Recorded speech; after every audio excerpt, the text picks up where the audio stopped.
Bismillahirrahmanirrahim. Alhamdulillahi Rabbil Alameen. Wa sallallahu ala Sayyidina Muhammad wa alihi tahirin.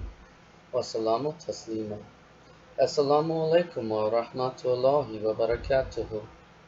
Respected students at Quran and Iterat Online University. Today we are going to be having our lesson 3 of the life of Prophet Noah. The lesson's objectives are the complaints and the accusations of the people opposed to Prophet Nuh alayhi salam, or Prophet Noah. So we are going to look at what kind of accusations the people of Nuh and what kind of complaints the people of Nuh had presented against him. So all sayings of the people against Prophet Nuh alayhi salam can be summarized into two categories. First, accusations. Second, complaints. All the categories of accusations leveled against Prophet Noah alayhi salam manifest that he was pure of the key social and moral weaknesses, as Prophet Nuh did not have these social and moral weaknesses that he was accused of. If he had shown some weakness in his social or moral behavior, his people would have definitely used it against him. So if he had any moral weakness, any social weakness, the people would have presented it against him. Instead, they had to make up a handful of fake things to accuse him and complain about him about, because there was no real social or moral weakness that in Prophet Noah, so there was no social or moral weakness in him, so there was nothing real for them to bring against him. So their accusations are a kind of proof for his purity.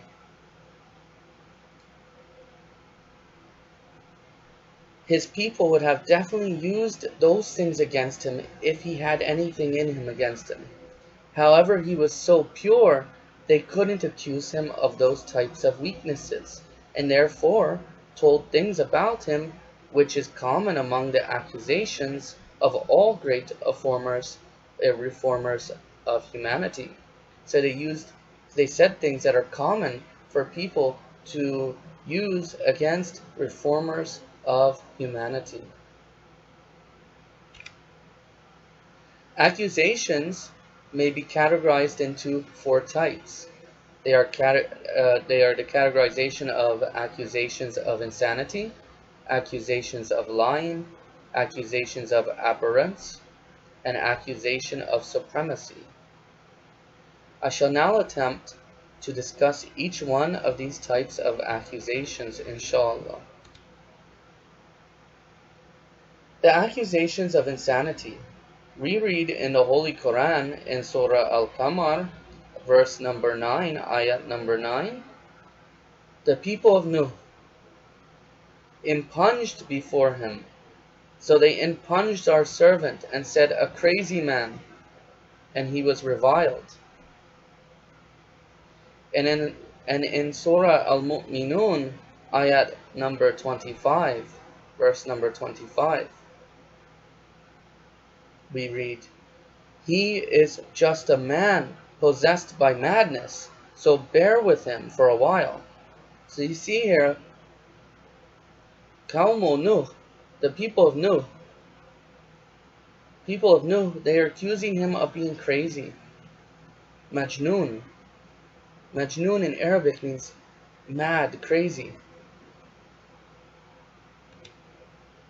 This accusation is not specific to Prophet Noah, because most prophets have been accused of the same thing. In the Holy Quran we read, so it was that there did not come any apostle to those who were before them, but they said a magician or a crazy man. Did you see? Here in this ayat of the Holy Quran, it is telling us that this is a common accusation that these people make, that the rejectors make against the prophets that Allah sends. The great prophet of Islam was also accused of being mad or insane, and this has been stated in many ayats, many verses. In fact, history shows that similar accusations were leveled for almost all reformers of humanity.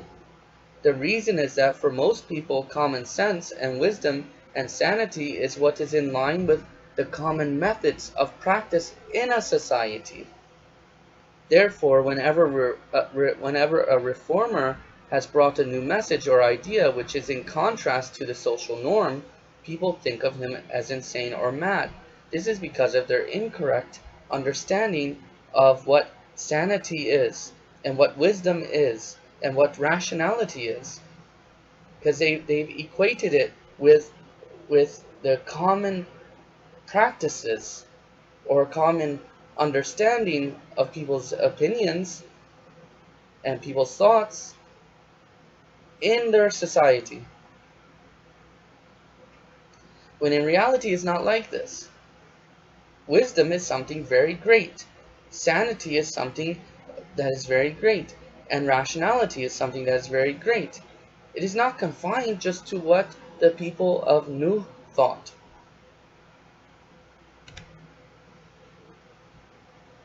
Now we have the accusations of lying. People were telling him that he is a liar, but were not mentioning any reason for their accusation. So they just accused him of being a liar. In the Holy Quran we read, "Nor do we see that you have any merit over us. Indeed, we consider you to be liars."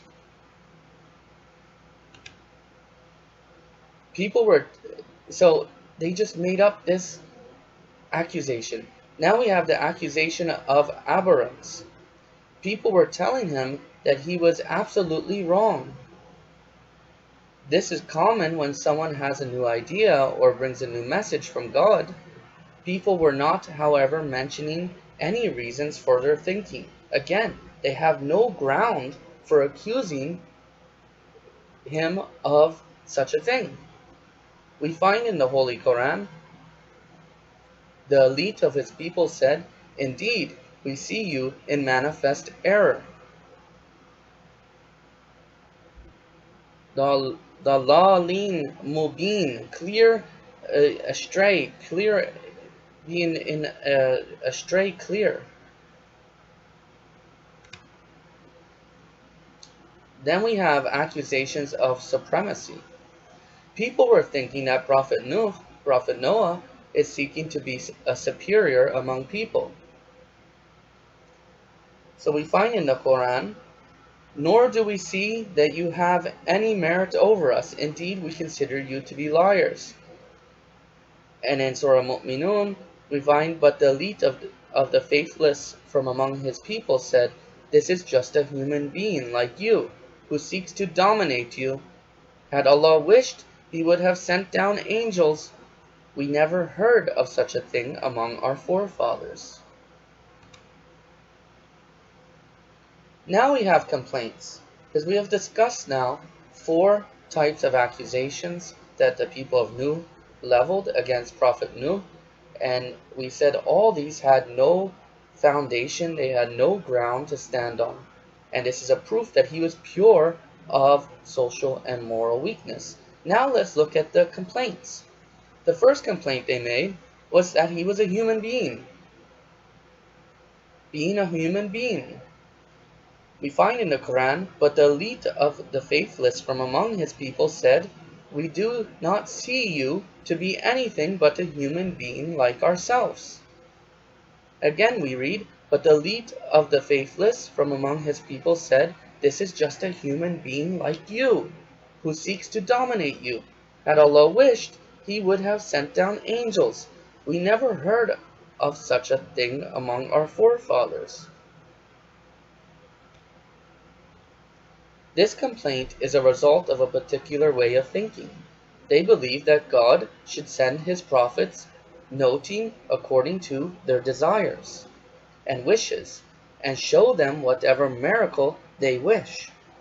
Similar ideas heard of today under the title of our expectations from religion. Some people, they expect the religion to be according to their desires, but that's not the case in every situation. Actually, the religion teaches us the right fitri and intellectual way of life, and it'll teach us how to progress ourselves and develop ourselves in accordance with our nature, which oftentimes is against our desires and is most definitely and most certainly against any wrong desires. So from this point of view, they would think that God will have to send them angels and not humans as his prophets. Like other accusations, this issue was raised against many other prophets as well. We find in Surah Isra, ayat number 94, and nothing prevented people from believing when the guidance came to them, except that they said, "What? Has Allah raised up a mortal to be a messenger?"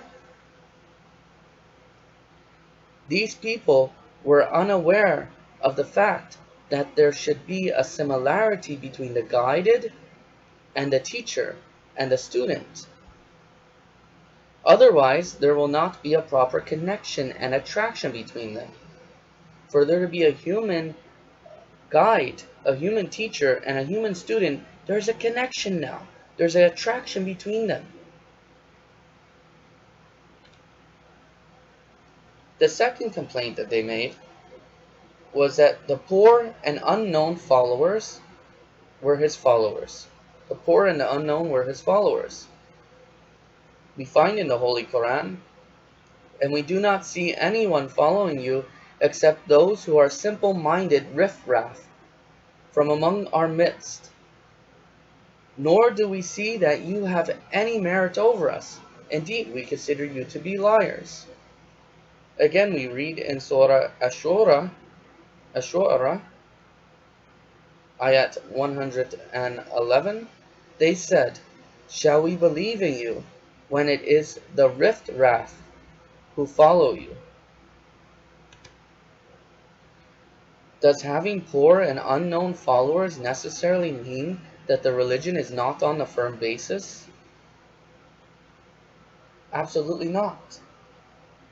We shall see how Prophet Noah, responded to these complaints, inshallah, later. Prophet Noah's adversaries moved one step forward and threatened him to death. We find in the Quran, they said, "Noah, if you do not desist, you will certainly be stoned to death." These types of sayings are expected from a group of people who were very stubborn in their wrong belief and were not listening to what Prophet Noah alayhi salam was saying.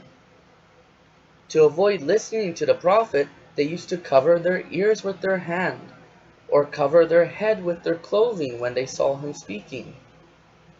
We will see the details of their behavior in the run-up to the events of the storm, inshallah, in the coming lessons. Up to now, we have seen the complaints and accusations which were raised against Prophet Noah alayhi salam, which we showed had no basis. And in the next lesson, we will see how Prophet Noah, peace be upon him, responded to these. Wa alaikum salam wa rahmatullahi wa barakatuh.